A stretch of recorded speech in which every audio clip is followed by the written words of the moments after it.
வணக்கம். நடிகர் விஜய் தமிழக வெற்றி கழகம்னு தன்னோட கட்சியை ஆரம்பிச்சு தமிழ்நாட்டு அரசியல்ல ஒரு புது ஆட்டத்தை தொடங்கியிருக்கார். இதுல கன்னியாகுமரியில அவர் பேசின ஒரு பேச்சு ரொம்பவே முக்கியம். அது வெறும் ஒரு அரசியல் ஸ்பீச் மட்டும் இல்ல, தமிழ்நாட்டுக்கான ஒரு பெரிய ப்ளூ பிரிண்ட் மாதிரி இருந்துச்சு. இன்னைக்கு அந்த ப்ளூ பிரிண்ட்ல அப்படி என்னதான் இருக்குன்னு நம்ம ஒன்னொன்னா பிரிச்சு மேய போறோம். வாங்க உள்ள போலாம். பாத்தீங்களா, இந்த ஒரு வரியில தான் அவரோட முழு பேச்சோட சாராம்சமே அடங்கியிருக்கு. இது சும்மா ஏதோ வார்த்தைகள் கிடையாது. இப்போ இருக்கிற அரசியல் சிஸ்டம் மேல வைக்கப்படுற ஒரு நேரடியான கேள்வி. இந்த ஒரு கோபத்திலிருந்து தான் அவர் சொல்ல வர எல்லா மாற்றங்களும் தொடங்குது. சோ இந்த முழு விஷயத்தையும் நாம இந்த 6 முக்கியமான தலைப்புகள் வழியா தான் பார்க்க போறோம். இது ஒவ்வொன்னும் அவர் உருவாக்க நினைக்கிற அந்த புது தமிழ்நாட்டோட தூண்கள்னு கூட சொல்லலாம். சரி, விஷயத்துக்கு வருவோம். ஆட்சி நிர்வாகத்தை பத்தின அவரோட பார்வை.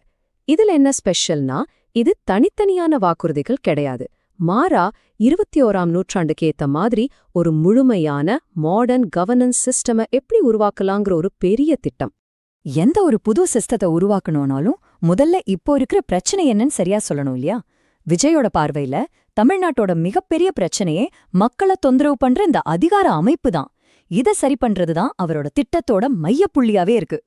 அவர் என்ன சொல்றாருன்னா, இப்போ இருக்கிற கவர்மெண்ட் சிஸ்டம் மக்களுக்கு சேவை பண்றதுக்காக இல்ல, அவங்கள அலைக்கழிக்கிறதுக்காகவே இருக்குங்கிறாரு. ஒரு சர்டிபிகேட் வாங்க போனா இன்னைக்கு போ நாளைக்கு வான்னு சொல்றதுக்கு காரணம் டாக்குமெண்ட்ஸ் இல்ல, நாம பணம் கொடுக்காததுதான்னு ரொம்ப ஸ்ட்ராங்கா சொல்றாரு.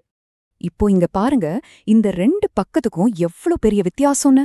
ஒரு பக்கம் நாம தினமும் அனுபவிக்கிற கஷ்டங்கள், அலைச்சல், லஞ்சம். இன்னொரு பக்கம் அவர் சொல்ற தீர்வு. அதாவது சிம்பிளா சொல்லணும்னா, நாம அரசு ஆபீஸுக்கு தேடி போறதுக்கு பதிலா அரசே நம்ம வீட்டுக்கு சேவைகளை கொண்டு வர்ற ஒரு தலைகீழ் மாற்றம். சரி, இந்த அதிகார வர்க்கத்தோட தொந்தரவுகளை ஒழிக்க வெறும் பேச்சோட நிக்காம 4 முக்கியமான கருவிகளை முன்வைக்கிறாரு. இதுதான் அந்த மாற்றத்தை கொண்டு வரப்போற என்ஜினோட முக்கிய பாகங்கள்னு சொல்லலாம். அது என்னென்னு பாப்போம். இதுல ரொம்ப முக்கியமான விஷயம் இந்த தமிழ்நாடு குடிமக்கள் சிறப்புரிமை அட்டை. இது கிட்டத்தட்ட ஆதார் கார்டு மாதிரி ஒவ்வொரு குடும்பத்துக்கும் கொடுக்கப்படும். இதனால என்ன ஆகும்னா, ஒரு குழந்தை பிறந்தா அதுக்கு கிடைக்க வேண்டிய எல்லா அரசு நலத்திட்டமும் நாம போய் அப்ளை பண்ணாம யாருக்கும் லஞ்சம் கொடுக்காம தானாவே அந்த குழந்தைய தேடி வரும். ஓகே, கவர்மெண்ட் சர்வீசஸ் சுலபமாக்குறது ஒரு விஷயம். ஆனா அதுக்கு அடுத்த கட்டம் என்ன? மக்களை வெறும் பயனாளிகளா மட்டும் பார்க்காம ஆட்சியில உண்மையான பார்ட்னர்ஸா மாத்துறது எப்படி? இதுதான் அவரோட 3வது முக்கியமான ஐடியா. மக்கள் நேரடியா ஆட்சியில பங்கு பெற 5 வருஷத்துக்கு ஒரு தடவை ஓட்டு போடுறதோட நிக்காம 2 பவர்ஃபுல்லான டிஜிட்டல் பிளாட்ஃபார்ம்ஸ் முன்வைக்கப்படுது. ஒன்னு மை வெற்றி தமிழ்நாடு வெப்சைட். இதுல நாம பாலிசி உருவாக்கத்துல நம்ம கருத்தை சொல்லலாம். இன்னொன்னு மக்கள் அரங்கம். இது மூலமா சட்டம் இயற்றுறதுல கூட நம்ம குரல் கேட்கும். இந்த மக்கள் அரங்க எப்படி வேலை செய்யும் பாத்தீங்கன்னா, ஒரு பொதுவான பிரச்சனைக்கு 10,000 பேர் கையெழுத்து போட்டா கவர்மெண்ட் பதில் சொல்லியே ஆகணும். அதுவே 5 லட்சம் பேர் ஆதரவு தெரிவிச்சா அந்த விஷயம் நேரா சட்டமன்றத்துக்கே விவாதத்துக்கு போயிடும். யோசிச்சு பாருங்க, இது எவ்வளவு பெரிய மாற்றம்னு. அட்மினிஸ்ட்ரேஷன், டெமோக்ரஸி, இதுக்கெல்லாம் டெக்னாலஜியை பயன்படுத்துற மாதிரி தமிழ்நாட்டோட பொருளாதார வளர்ச்சிக்கும் டெக்னாலஜி தான் முக்கியம்னு சொல்றாரு விஜய். அதுதான் அவரோட 4வது பார்வை, ஏஐ மற்றும் டிஜிட்டல் எதிர்காலம். இந்த நம்பரை பாருங்க, $1.7 ட்ரில்லியன். 2035ல இந்தியாவோட பொருளாதாரத்துல ஏஐ துறையோட மதிப்பு இவ்ளோ இருக்கும்னு கணிக்கிறாங்க. இந்த மிகப்பெரிய வாய்ப்புல தமிழ்நாட்டுக்கு ஒரு பெரிய பங்கு கிடைக்கணுங்கிறது தான் நோக்கம். சோ அந்த ஏஐ பொருளாதாரத்துல நம்ம பங்கு பிடிக்க ஒரு 4 அம்ச திட்டத்தை முன்வைக்கிறாரு.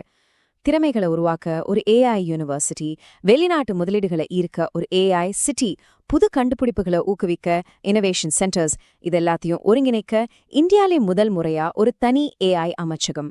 இவ்ளோ பெரிய திட்டங்கள் எல்லாம் கேட்க நல்லதா இருக்கு. ஆனா இதுக்கெல்லாம் பணம் எங்கிருந்து வரும்? முதல்ல நம்ம மாநிலத்தோட நிதி நிலைமை எப்படி இருக்குன்னு பார்க்கணும் இல்லையா? இதுதான் 5வது ரொம்ப ரொம்ப முக்கியமான பகுதி, மாநில கடன். இதுதான் தமிழ்நாட்டோட இப்போதைய கடன் சுமை. இந்த நம்பர் நாம எவ்வளவு பெரிய நிதி நெருக்கடியில இருக்கோங்கிறத அப்பட்டமா காட்டுது. இந்த கடன்கிறது வெறும் நம்பர் இல்ல, வட்டிக்கு போற ஒவ்வொரு ரூபாயும் நம்ம குழந்தைங்களோட படிப்புல இருந்தும் நம்ம குடும்பத்தோட மருத்துவ செலவுல இருந்தும் திருடப்படுதுன்னு அவர் சொல்றப்போ அதோட உண்மையான பாதிப்பு நமக்கு புரியுது. அப்போ இதுக்கு என்னதான் தீர்வு? இங்கதான் ஒரு முக்கியமான விஷயத்த அவர் சொல்றாரு.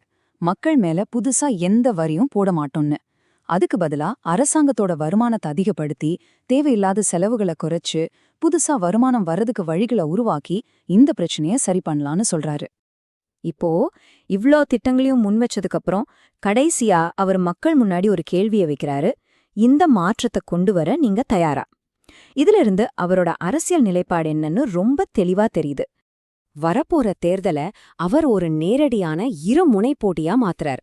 ஒரு பக்கம் மக்கள் விரோத ஆட்சின்னு திமுகவையும், இன்னொரு பக்கம் மக்களை நேசிக்கிற தண்ணியும் வச்சு தேர்வினை மக்கள் கையிலேயே கொடுக்கறார்.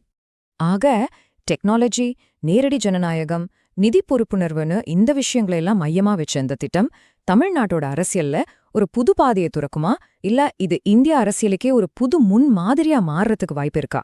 இது நாம எல்லாரும் யோசிக்க வேண்டிய ஒரு முக்கியமான